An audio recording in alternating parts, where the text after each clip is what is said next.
جہاد وہ راستہ ہے کہ جس کے ذریعے سے اسلام کو عزت ملتی ہے۔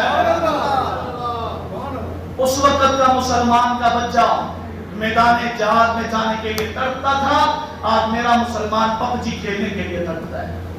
کہاں گئی تمہاری غیرت؟ کہاں گیا تمہارا جذبہ جہاد؟ کہاں گئی تمہاری شوق شہادت کی بلبلہ انگیز خون کی دھاریں؟ کیا ہو گیا ہے مسلمانوں کو؟ مسلمان نوجوان بچے میدان جہاد میں نکلے گئے۔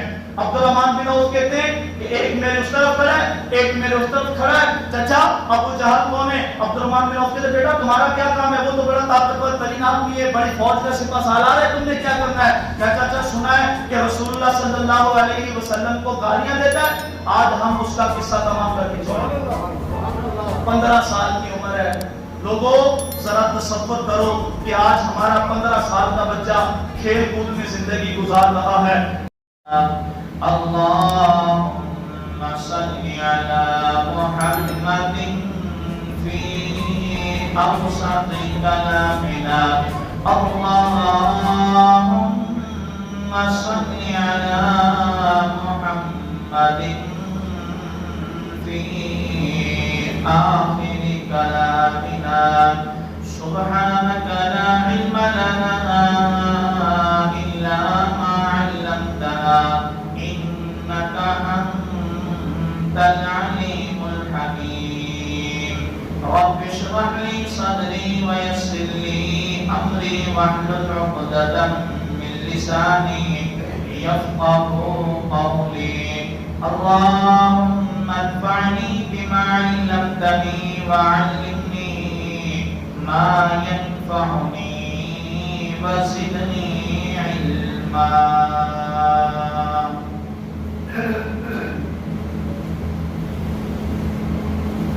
واجب الاحترام، قابل عزت احترام معزز مکرم محترم دیوتار بھائیوں، بزرگوں، عزیز ساتھیوں، دوستوں، اللہ رب العزت کا بڑا احسان ہے۔ اللہ رب العزت نے ماہ مبارک رمضان المبارک کی آج 13واں روزہ خیر و عافیت سے گزر رہا ہے۔ رمضان المبارک بڑا ہی بابرکت مہینہ ہے۔ یہ مہینہ جہاں فضائل، برکت اور رحمت کے اعتبار سے بڑا اہمیت کا حامل ہے، وہیں پر یہ مہینہ اسلامی اور تاریخی واقعات کا بھی بڑا اہم اور حامل ہے۔ گزشتہ جمعۃ المبارک میں آپ حضرات کے سامنے پیارے پیغمبر صلی اللہ تعالی علیہ وسلم کی لاڈلی بیٹی حضرت سیدنا فاطمہ الزہرا رضی اللہ تعالی عنہا کی سیرت کے حوالے سے چند باتیں آپ حضرات کے گوش گزار کی تھی،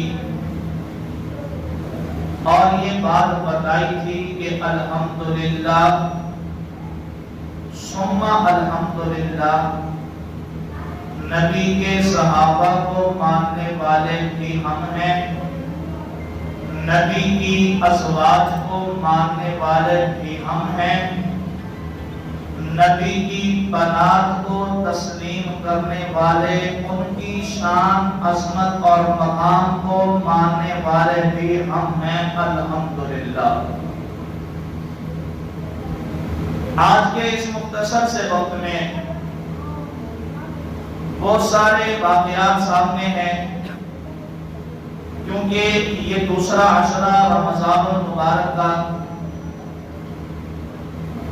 اس عشرے کی 17 تاریخ کو جو واقعات رونما ہوئے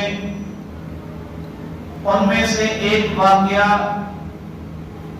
جنگ بدر کا ہے۔ جنگ بدر مسلمانوں کا پیغمبر کے ساتھ وہ پہلا معرکہ ہے کہ جس معرکے میں پیغمبر نے اپنی 14 سالہ زندگی کی جمع پونجی لا کر کے میدان میں کھڑی کی تھی۔ اسی 17 رمضان المبارک کو زوجہ رسول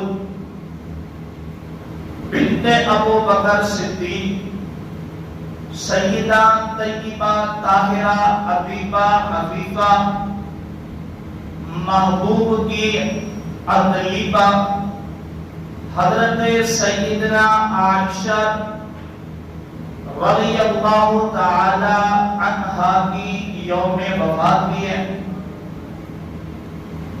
اور اسی تاریخ کو ایک اور واقعہ رونما ہوتا ہے جس واقعے سے آج کے مسلمان کے لیے ایک سبق آموز چیز ملتی ہے۔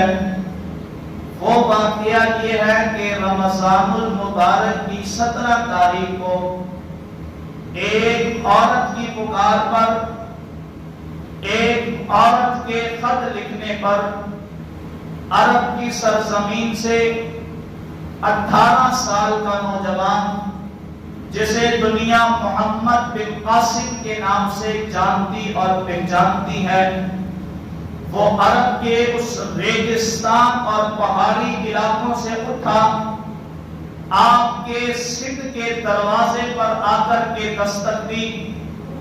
راجہ قہر کو، جو اس وقت کے اعتبار سے ظالم ترین شخصیات میں جس کا شمار ہوا کرتا تھا، اس کو شکست دے کر کے ملتان کی سرزمین پر اس 18 سال کے نوجوان نے اسلامی پرچم لہرایا تھا۔ تو یہ بھی رمضان المبارک کا مہینہ تھا۔ اگر اور تفصیل میں جائیں گے تو یہی 17 رمضان المبارک کا دن ہے۔ پیغمبر کی ایک اور بیٹی، پیغمبر کی ایک اور ذریت حضرت سیدنا عثمان بن عفان رضی اللہ تعالی عنہ کی گھر والی حضرت رقیہ رضی اللہ تعالی عنہا کا وفات بھی رمضان کی 17 تاریخ کو ہوئی ہے۔ بعض روایات میں حضرت علی المرتضی رضی اللہ تعالی عنہ پر جو قاتلانہ حملہ ہوا وہ بھی رمضان کی 17 تاریخ کو ہوا تھا۔ پھر 21 رمضان المبارک میں جناب علی المرتضی رضی اللہ تعالی عنہ نے جام شہادت نوش فرمایا۔ تو بہت ساری باتیں چونکہ اس عشرے کے حوالے سے جمع ہو رہی ہیں، میں اس واقعے کا تذکرہ کرنا ضروری سمجھتا ہوں کہ جس واقعے سے مسلمان ناعاقبت اندیشی کا مظاہرہ کرتے ہیں، لا علمی کا مظاہرہ کرتے ہیں۔ ہم نے مسلمان ہونے کا دعویٰ تو کر رکھا ہے، کیا ہم نے پیغمبر کی سیرت کو پڑھا ہے؟ کیا ہم نے پیغمبر کے کردار کو پڑھا ہے؟ کیا ہم نے پیغمبر کی 13 سالہ مکی زندگی کو پڑھا ہے؟ کیا ہم نے پیغمبر کی 13 سالہ مدنی زندگی کو 10 سالہ مدنی زندگی کو پڑھا ہے؟ یہ پیغمبر کی وہ دور ہے جو نبوت کے ملنے کا بعد کا دور ہے۔ پیغمبر صلی اللہ علیہ وسلم کے ساتھ جو سب سے پہلے غزوہ اور معرکہ پیش آیا اسے غزوہ بدر کہا جاتا ہے، جس کا تذکرہ اللہ رب العزت نے قرآن پاک میں سورہ نساء کے اندر بیان کرتے ہوئے یہ اعلان کیا کہ وَلَقَدْ نَصَرَكُمُ اللَّهُ بِبَدْرٍ وَأَنْتُمْ أَذِلَّةٌ۔ اللہ رب العزت نے آنے والے مسلمانوں تک یہ پیغام پہنچایا، قیامت تک کے آنے والے لوگوں کو بتایا۔ کیا تم نے نہیں دیکھا کہ اللہ رب العزت نے مدد کی بدر والے دن ان لوگوں کی جو یہ سمجھتے تھے کہ ہم نہتے اور کمزور ہیں؟ وَأَنْتُمْ أَذِلَّةٌ، حالانکہ تم کمزور تھے، تمہارے پاس قوت نہیں تھی۔ فَاتَّقُوا اللَّهَ لَعَلَّكُمْ تَشْكُرُونَ، اللہ رب العزت سے ڈرو تاکہ تم اللہ کے شکر گزار بندے بن جاؤ۔ اب یہ واقعہ مسلمانوں کا بدر کا جو واقعہ پیش آیا، اگر اس کے اسباب بیان کروں تو وقت یہیں پر ختم ہو جائے گا کہ یہ واقعہ کیوں پیش آیا، کیا ضرورت تھی پیغمبر کو صحابہ کے ساتھ جانے کی، کس طرح صحابہ بدر کے میدان میں گئے تھے، کیسے فوجیں آمنے سامنے ہوئی تھی، کس طرح مار کا سجا تھا، یہ ایک پس منظر ہے۔ لیکن ایک بات یاد رکھو کہ پیغمبر صلی اللہ علیہ وسلم نے اپنی زندگی میں نبوت کے ملنے کے بعد اور مدینہ المنورہ ہجرت کرنے کے بعد مدنی زندگی کے 10 سالہ دور میں پیغمبر نے جو جنگیں لڑی اس کی 2 قسمیں ہیں۔ کتنی قسمیں؟ پیغمبر نے جو جنگیں 10 سالہ مختصر سے عرصے میں لڑی اس کی 2 قسمیں۔ ایک وہ جنگ ہے جس میں پیغمبر صلی اللہ علیہ وسلم بنفس نفیس خود شامل ہوئے، پیغمبر نے خود کمان کی، پیغمبر خود سپہ سالار بنے، پیغمبر خود فوج کے کمانڈر بنے، پیغمبر خود برسر میدان میں اترے۔ اس جنگ کو، جس جنگ میں پیغمبر خود شامل ہوئے، تاریخ اسلام میں اس جنگ کو غزوہ کہا جاتا ہے۔ کیا کہا جاتا ہے؟ کیا کہا جاتا ہے؟ غزوہ۔ اور اس کے علاوہ وہ جنگ جس میں پیغمبر صلی اللہ علیہ وسلم خود شامل نہیں ہوئے، خود شریک نہیں ہوئے، بلکہ کسی صحابی کو امیر بنا کر کے لشکر کو روانہ کیا، کسی صحابی کو قائد بنا کر کے لشکر کو روانہ کیا، کسی صحابی کو بڑا بنا کر کے لشکر کو روانہ کیا۔ پیغمبر نے خود مدینہ المنورہ میں قیام کیا اور لشکر کو جہاد کے لیے بھیجا۔ تاریخ اسلام میں اس طرح کی جنگ کو سریہ کہتے ہیں۔ کیا کہتے ہیں؟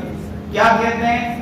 پیغمبر کے دور میں جنگ کی 2 قسمیں ہو گئی، ایک غزوہ جس میں پیغمبر خود شامل ہے، ایک سریہ جس میں پیغمبر خود شامل نہیں بلکہ صحابہ اکرام اس لشکر کی قیادت کرتے ہوئے میدان جنگ کی طرف جاتے ہیں۔ اب توجہ کرنا، پیغمبر کے 10 سالہ دور میں، بڑی بات کرنے لگا ہوں، پیغمبر کے 10 سالہ دور میں 28 غزوات پیش آئے۔ کتنے؟ 28 غزوات، یعنی کہ 28 وہ جنگیں جس میں پیغمبر خود بنفس نفیس شامل ہوئے، اور اسی 10 سالہ زندگی میں، اسی 10 سالہ مدنی زندگی میں 72 سرایہ پیش آئے، یعنی کہ پیغمبر کے 10 سالہ مدنی زندگی میں پیغمبر کی موجودگی میں 100 جنگیں لڑی گئی۔ کتنی جنگیں لڑی گئی ہیں؟ 100 جنگیں۔ 10 سال کے مختصر سے عرصے میں 100 جنگیں پیغمبر کی زندگی میں لڑی گئی ہیں۔ آج کوئی ملک 10-15 سال کی ترقی کرنے کے بعد اگر 2-3 دن اس کی کسی دوسرے ملک کے ساتھ جنگ لگ جاتی ہے تو قومیں یہ کہتی ہیں، لوگ یہ کہتے ہیں کہ یہ ملک دیوالیہ ہو چکا ہے، اس کی معیشت تباہ ہو چکی ہے، اس کی معاشرت تباہ ہو چکی ہے، اس کے لوگ مر رہے ہیں، لوگ بھوک اور پیاس سے مر رہے ہیں، لیکن میرے پیغمبر کا تدبر دیکھو، میرے پیغمبر کی حکمت دیکھو، میرے پیغمبر کی شان دیکھو، اور پیغمبر کے ساتھ چلنے والے صحابہ کی وفاداری دیکھو۔ 10 سال کا عرصہ ہے، 100 جنگیں پیغمبر نے لڑی ہے، نہ کوئی معیشت تباہ ہوئی، نہ کوئی معاشرت تباہ ہوئی، نہ لوگ بھوک کی وجہ سے مرے، نہ سیاست تباہ ہوئی، بلکہ اس 10 سال عرصے میں پیغمبر پہلے سے بڑھ کر مضبوط ہو کر کے نکلے۔ سبحان اللہ۔ 10 سال کے اس مختصر سے وقت میں پیغمبر نے جنگیں لڑی، اور یہ پیغمبر کی 10 سال کی زندگی اس طرف اشارہ کرتی ہے کہ مسلمانوں، جب تک تم جہاد کرتے رہو گے اس وقت تک تم ایک زندہ تابندہ قوم رہو گے۔ یہ پیغمبر کی 10 سالہ زندگی اس طرف اشارہ کر رہی ہے کہ جب تک مسلمان لڑتا رہے گا، جب تک مسلمان کفار کے خلاف میدان جہاد میں رہے گا، جب تک مسلمان جہاد کا جو ہے وہ آتا اور جاتا رہے گا، جب تک مسلمان جو ہے وہ جہاد کے لیے علم بلند کرتا رہے گا، وہ خود جائے تب یا اپنے نوجوانوں کو بھیجے تب، خدا کی قسم ہے پیغمبر کی 10 سال کی زندگی یہ بتاتی ہے، اگر کامیابی چاہتے ہو، اگر کامرانی چاہتے ہو، اگر حکمرانی چاہتے ہو، اگر دنیا پر اسلام کا پرچم لہرانا چاہتے ہو، تو راستہ ایک ہے، بتایا گیا ہے کہ وہ راستہ یہ ہے کہ تم نے جہاد کا علم بلند کرنا پڑے گا۔ آج کل مسلمان اس ایک فریضے سے اتنے دور ہو چکے ہیں، شاید کہ مسلمان یہ سمجھتے ہیں کہ جہاد یہ تو صحابہ کے حصے میں تھا، یہ تو انہوں نے کیا، ہم نے تو میٹھے میٹھے بول بولنے ہیں، ہم نے تو بھائی چارگی کا درس دینا ہے، ہم نے تو دعوت و تبلیغ کرنی ہے۔ خدا کی قسم دعوت و تبلیغ یہ بھی جہاد ہے، درس و تدریس یہ بھی جہاد ہے، خطابت یہ بھی جہاد ہے، لیکن حقیقت میں جو جہاد اللہ کا قرآن بیان کرتا ہے وہ یہ ہے کہ تلوار تیرے ہاتھ میں ہو اور میدان جہاد میں جا کر مسلمان ہو کر کے لڑے۔ حقیقت میں جہاد یہ ہے۔ آج ہم نے جہاد کو بہت سارے نام دے دیے، ہم نے کہا کہ قلم کے ذریعے جہاد کرو، ہم نے کہا کہ جی زبان سے ذریعے جہاد کرو۔ اللہ کی قسم ہے اگر قلم اور زبان کے ذریعے سے جہاد جائز ہوتا اور کیا جا سکتا تھا تو میرے نبی 313 کو لے کر بدر کے میدان میں کبھی نہ آتے۔ میرے نبی اپنی 14 سالہ زندگی کی جمع پونجی لے کر کے بدر کے میدان میں نہ آتے۔ میرے نبی اپنے 1000 صحابہ کو لے کر کے 10,000 کے مقابلے میں احد کے میدان میں کبھی نہ آتے، لیکن نبی کی زندگی نے یہ بتایا ہے جہاد یہ ہے کہ تم کفار کے مقابلے میں میدان عمل میں آیا کرو۔ آپ دیکھو کہ جب میرا نبی ہجرت کر کے مدینہ المنورہ میں آیا ہے، مدینہ المنورہ اس وقت جو بستی تھی وہ اتنی بڑی تھی کہ جتنی بڑی آج کے دور کی مسجد نبوی ہے، آج جتنی بڑی مسجد نبوی ہے، اس وقت جب پیغمبر مکے سے مدینہ ہجرت کر کے گئے تھے اس وقت اتنا علاقہ جتنی آج مسجد نبوی ہے اتنا علاقہ پورا مدینہ ہوا کرتا تھا۔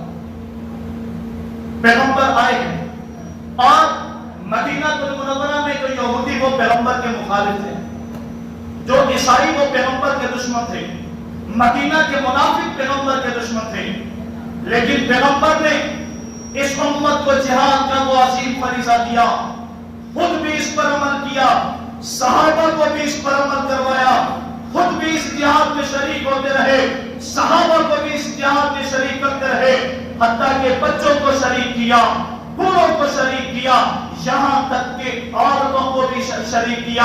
پیغمبر جب مدینہ المنورہ آئے اپنا مکان بھی نہیں تھا، حضرت ابو ایوب انصاری کے گھر میں قیام فرمایا کرتے تھے۔ پیغمبر نے مسجد بنانی تھی، زمین نہیں تھی، زمین خریدنے کے لیے پیسے نہیں تھے۔ خدا کی قسم ہے 10 سال کا عرصہ گزرنے کے بعد جب میرا نبی اس دنیا سے کوچ کر رہا تھا، جب میرے نبی کا انتقال پرملال ہو رہا تھا، خدا کی قسم ہے اس 10 سال کے عرصے میں جہاں پیغمبر کے پاس جگہ نہیں تھی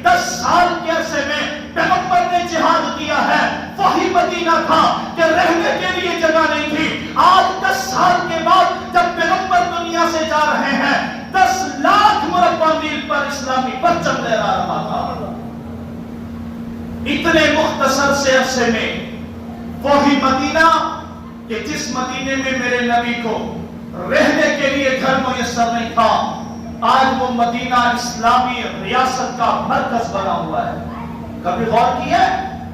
کبھی سوچا ہے کہ پیغمبر نے کہ 10 لاکھ مربع میل پر اسلامی پرچم کیسے لہرا دیا تھا؟ یہ وہ جذبہ جہاد تھا، یہ وہ جذبہ حریت تھی، یہ وہ جذبہ جنون تھا میرے صحابہ کے اندر۔ خدا کی قسم ہے، بدر کا واقعہ پیش ہوا، پیغمبر صحابہ کو لے کر نکلے ہیں۔ میں نے کئی مرتبہ یہ کہا کہ پیغمبر صحابہ کو لے کر نکلے تھے، جنگ کے ارادے سے نہیں گئے تھے، اور نہ ہی کوئی جنگ کی پوزیشن تھی اس وقت، کیونکہ پیغمبر کے ساتھ جب پیغمبر مدینہ میں آئے تو صرف 72 لوگ مسلمان تھے۔ دوسرے سال بدر کا واقعہ پیش آیا، یعنی کہ اس سال مدینہ آئے، اگلے سال سن 2 ہجری میں بدر کا واقعہ پیش آیا۔ پیغمبر جب مکہ مدینہ میں آتے ہیں تو 72 لوگ مسلمان ہوئے۔ پیغمبر نے محنت کے قرب و جواب میں دعوت و تبلیغ کا کام کیا۔ دوسرے سال بدر کے موقع پر 313 لوگ مسلمان ہو چکے۔ پیغمبر نے صحابہ سے کہا تھا کہ اس وقت حضرت ابو سفیان رضی اللہ تعالیٰ عنہ مسلمان نہیں ہوئے تھے، وہ جو ہے وہ تجارت کا قافلہ ملک شام سے تجارت کر کے مکہ جا رہے تھے۔ پیغمبر نے صحابہ سے کہا کہ چلتے ہیں، اس قافلے کو روکتے ہیں، اس قافلے کو کنٹرول کرتے ہیں اور وہاں سے مال غنیمت حاصل کرتے ہیں۔ منصوبہ صرف یہ تھا کہ قافلے کو روکنا۔